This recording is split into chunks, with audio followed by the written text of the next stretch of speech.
এক সাধারণ একটা পাখি এত বড় ক্ষতি করতে পারে নিজের চোখে না দেখলে জানতাম না কোনো দিন। আসসালামু আলাইকুম, সবাই কেমন আছেন? আশা করছি যে যেখানে আছেন সবাই অনেক ভালো আছেন এবং সুস্থ আছেন। আলহামদুলিল্লাহ আমরা অনেক ভালো আছি। নেয়ামুজ ব্লগ থেকে আরও একটা নতুন দিনে নতুন ব্লগ নিয়ে আসলাম। আশা করছি ব্লগটি ভালো লাগবে। একটা লাইক দিয়ে পুরো ভিডিওর সাথেই থাকবেন, আর যারা আজকে নতুন সাবস্ক্রাইব করে দিয়ে নতুন বন্ধুদের পাশে থেকে যাবেন।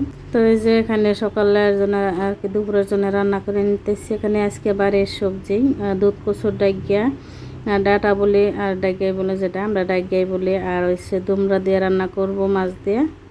আর সাথে যে ডেকিয়া শাক ভাজি করার জন্য শাকটা ধুয়ে আমি জোরান দিয়ে এভাবে রেখে দিচ্ছি। জোরান দিয়ে রাখলে দেখা যায় যে শাকটা পিছলেও না, তো পানি থাকলে কিন্তু শাকটা ভাজি করলে পিছলে হয়, যার জন্য অনেকেই খায় না এই শাকটা। আর এই যে রান্নাবান্না শেষ করে আজকে আমি নিজের বাড়িতে যে জমানো গাখিরের সর দিয়ে আর কি ঘি বানাই নিব।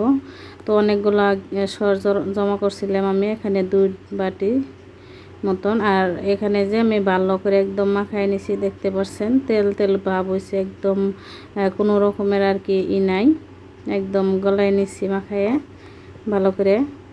তো আমি ভালো করে জাল করে নিব। তো এই যে দেখেন অনেকখানি আজকে ঘি উঠবে, দেখে মন বোঝা গেছে যত ভালো করে মাখান যায় ঘি দেওয়া তো ভালো হয়, আর বেশি উঠে ঘি দেয়া। তো এই যে দেখেন কত সুন্দর হতেছে। তো আমরা এইভাবে আর কি বাড়িতে অনেক কিছুই আমরা করতে পারি, সঞ্চয় করতে পারি এইভাবে।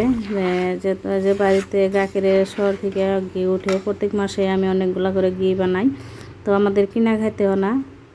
দেখেন মাশাআল্লাহ এক বয়াম ঘি উঠছে, ছোটো বয়ামের, বেশি বড় বয়াম না। তো অনেকখানি ঘি উঠছে, তো আমাদের এইখানতে কিন্তু চলে যাব। তো আমার এই আর কি কিনা খাইতেও না, টাকা দিয়ে বাইসা যায়। তো এই দেখেন ভিডিওর প্রথমে বলছিলাম যে একটা সাধারণ পাখি যে এত বড় ক্ষতি করতে পারে না, নিজের চোখে না দেখলে বুঝতাম না।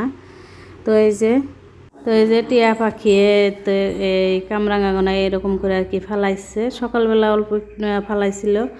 পরে যে ইনায় এখানে স্কুলে গেছিলাম, তো স্কুল থেকে এসে দেখি এরকম অবস্থা। ইনায় আমাকে বলতেছে, ইনায় আর কি দৌড় করে এদিকে আসছিল, আমি প্রথমে দেখি নাই। ইনায় কইতেছে যে লেবু ফালাইছে।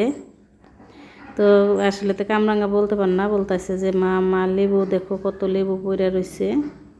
তো আয়সা দেখি এরকম আর কি অবস্থা। তো একটা যে পাখি যে তো করতে পারে 1-2 ঘন্টার ভিতরে আর কি এরকম করছে, ফালাইয়ে একদম কুচি কুচি করে ফালাইছে। আর এই যে এই পাখিটা হচ্ছে যে আমাদের ঘরে ঢুকছে, তো ওর খিদে লাগছে, যার জন্য খাইতে আসছে ঘরের ভিতরে। ঘরের ভিতরে খাইছে, পরে আর বাইরে যেতে পারতেছে না। পরে আমি আর কি বাইরে করে দেওয়ার চেষ্টা করতেছি, যে বাইরে করে দেই। যারা যারা এই পর্যন্ত ভিডিওটির সাথে আছেন তাদেরকে অসংখ্য ধন্যবাদ। আজকের ভিডিওটি এই পর্যন্তই। আল্লাহ হাফিজ।